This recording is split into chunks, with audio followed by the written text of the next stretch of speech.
حضرت عمر فاروق رضی اللہ تعالیٰ عنہ کا زمانہ تھا۔ مدینہ منورہ کی گلیاں، بازار اور کوچے اپنی الگ ہی شان رکھتے تھے۔ زندگی سادہ تھی، لوگ اپنے کاروبار اور عبادات میں مصروف رہتے تھے، لیکن ایک شخصیت ایسی تھی جس کا ذکر ہر زبان پر تھا۔ یہ وہ شخص تھا جسے اللہ نے نہایت ہی سریلی اور دل منہ لینے والی آواز عطا کی تھی۔ جوانی کا زمانہ تھا، خون کی روانی تیز تھی، چہرے پر تازگی اور آنکھوں میں خواب تھے۔ وہ شاعری بھی کرتا اور نغمے بھی گاتا۔ جب وہ اپنی آواز کا جادو جگاتا تو لوگ سب کچھ چھوڑ چھاڑ کر اس کی طرف دوڑتے۔ بازار میں بیٹھے ہوئے دکاندار گاہک بھول جاتے، گلیوں میں کھیلتے بچے کھیل ادھورا چھوڑ دیتے، عورتیں اپنے گھروں کے دریچوں سے جھانکنے لگتی، ہر طرف شور ہوتا، فلاں گانے والا آج گا رہا ہے۔ پھر دیکھتے ہی دیکھتے لوگ دوڑ دوڑ کر جمع ہو جاتے، محفل میں ایسا سما بنتا کہ ہنسی، داد اور تحسین کی گونج سے فضا لرز اٹھتی۔ اس شہرت نے اسے دولت کے ڈھیر بخش دیے، امیر اور سردار اسے اپنے دیوان میں بلاتے، خوشحال لوگ اس پر اشرفیوں کی بارش کرتے، کبھی قیمتی تحفے، کبھی ریشمی لباس، کبھی زیورات، اس کے پاس نوکر چاکر بھی آ گئے۔ زندگی عیش و عشرت سے بھر گئی، لیکن حقیقت یہ ہے کہ یہ سب وقتی دھوکہ تھا۔ وہ بیوی کا سہارا تو رکھتا تھا، مگر قسمت نے اولاد کی نعمت سے محروم رکھا اور کچھ عرصے بعد بیوی بھی وفات پا گئی۔ تنہائی نے دل میں گہرا خلا چھوڑا، مگر شہرت اور دولت نے اس خلا پر وقتی پردہ ڈال دیا۔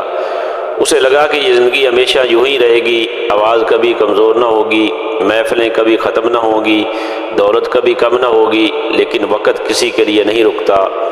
جوانی کی مستی رفتہ رفتہ ٹلنے لگی، بال سفید ہونا شروع ہو گئے، چہرہ جھریوں سے بھر گیا، وہ بدن جو کبھی تر و تازہ تھا اب لرزنے لگا، آواز جو کبھی سب کو دیوانہ بنا دیتی تھی اب کانپنے اور ٹوٹنے لگی۔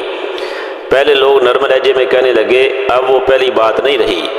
پھر وہی لوگ کنارہ کش ہونے لگے، نئی نسل کے گانے والے اور شاعر آ گئے، لوگ ان کی محفلوں میں جانے لگے۔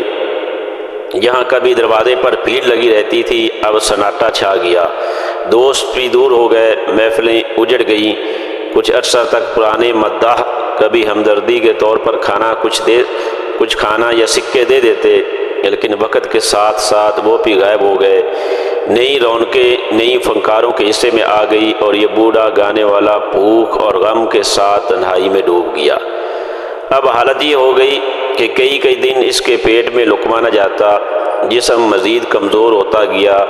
گلی میں نکلتا تو پرانے لوگ نظریں چرا لیتے، کبھی طنزیہ انداز میں کہتے، ارے یہ وہی ہے جو کبھی مشہور تھا، آواز کہاں گئی، محفلیں کہاں گئی، اس طرح کے جملے کستے۔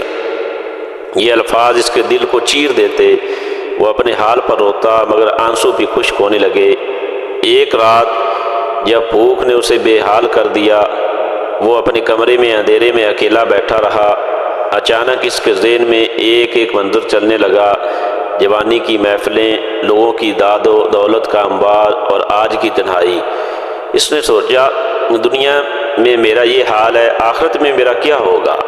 وہاں نہ آواز کام آئے گی، نہ شہرت، نہ دولت، وہاں تو اعمال کا حساب ہوگا، اور میرے پاس کیا ہے؟ میں نے تو ساری زندگی لہو لعب میں گزار دی۔ ایک خیال اس کے دل کو دہلا گیا، اس کی آنکھوں سے آنسو نکل پڑے۔ وہ لرزتے قدموں سے اٹھا اور رات کے سناٹے میں قبرستان کی طرف چل پڑا۔ ستارے آسمان پر جگمگا رہے تھے اور قبریں زمین پر خاموشی سے کھڑی تھیں۔ وہ ایک قبر کے پہلو میں بیٹھ گیا اور پھوٹ پھوٹ کر رونے لگا، یا اللہ، میں گناہ گار ہوں، خطا کار ہوں، میں نے جوانی ضائع کر دی، تیرے حضور پیش کرنے کے لیے میرے پاس کچھ نہیں، میری آواز، میری محفلیں، میری شہرت سب دھوکہ تھی، یا رب مجھے معاف فرما دے۔ اس کے آنسو مٹی کو تر کر رہے تھے، وہ روتے روتے تھک گیا اور قبر کے پہلو میں سو گیا۔ کچھ دیر بعد نیم بیداری میں اسے قدموں کی چاپ سنائی دی۔ اس نے آنکھ کھولی تو دیکھا کہ ایک باوقار، نورانی اور جلال والی شخصیت قریب آ رہی ہے۔ وہ چونک پڑا، یہ کون ہے؟ کیا یہ مجھے ملامت کرے گا؟ جب وہ شخصیت قریب آئی تو دل اور زیادہ دھڑکنے لگا۔ وہ عام انسان نہ تھا، اس کے چہرے کی شان، جلال اور نور بالکل سیدنا عمر فاروق رضی اللہ تعالیٰ عنہ جیسے تھے۔ بوڑھا گھبرا گیا، سوچنے لگا امیر المومنین مجھے سزا دیں گے، میری رسوائی کریں گے، مگر حضرت عمر رضی اللہ عنہ قریب آئے، سر سے ایک گٹھا اتارا اور نرمی سے فرمایا بھائی کھانا کھا لو۔ بوڑھے کی آنکھوں سے آنسو برس پڑے، کانپتی ہوئی آواز میں کہا حضرت آپ خود مجھے کھانا دے رہے ہیں؟ امیر المومنین نے مسکرا کر کہا ہاں بھائی یہ تمہارے لیے ہے، کھاؤ۔ انہوں نے گٹھے سے کھانا نکالا اور اس کے سامنے رکھ دیا۔ بوڑھا کھانے کو دیکھ کر رونے لگا۔ اس نے کہا اے اللہ تیرا شکر ہے میں نے جوانی گناہوں میں گزاری، لیکن تو نے بڑھاپے میں اپنی رحمت سے مجھے نوازا۔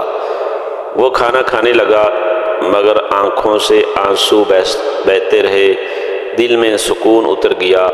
کچھ دیر بعد اسی کیفیت میں حضرت عمر رضی اللہ عنہ اس کو کھانا دے کر چلے گئے۔ کچھ دیر بعد وہ اسی کیفیت میں رہا، اس کے بعد اس کی روح کف سے انصری سے پرواز کر گئی، یعنی وہ انتقال کر گیا۔ لوگ صبح قبرستان میں دیکھتے ہیں کہ وہ قبر کے پہلو میں فوت ہو چکا تھا۔ اس کے بعد اس کو غسل دفن دیا گیا اور جنت البقیع میں اس کو دفن کیا گیا۔ میرے مالک تیری ذات کتنی غفور رحیم ہے، ساری زندگی تیری نافرمانی میں گزارنے والا جب بڑھاپے میں تیرے سامنے توبہ کرتا ہے تو کتنی جلدی اس کی توبہ کو قبول کرتا ہے۔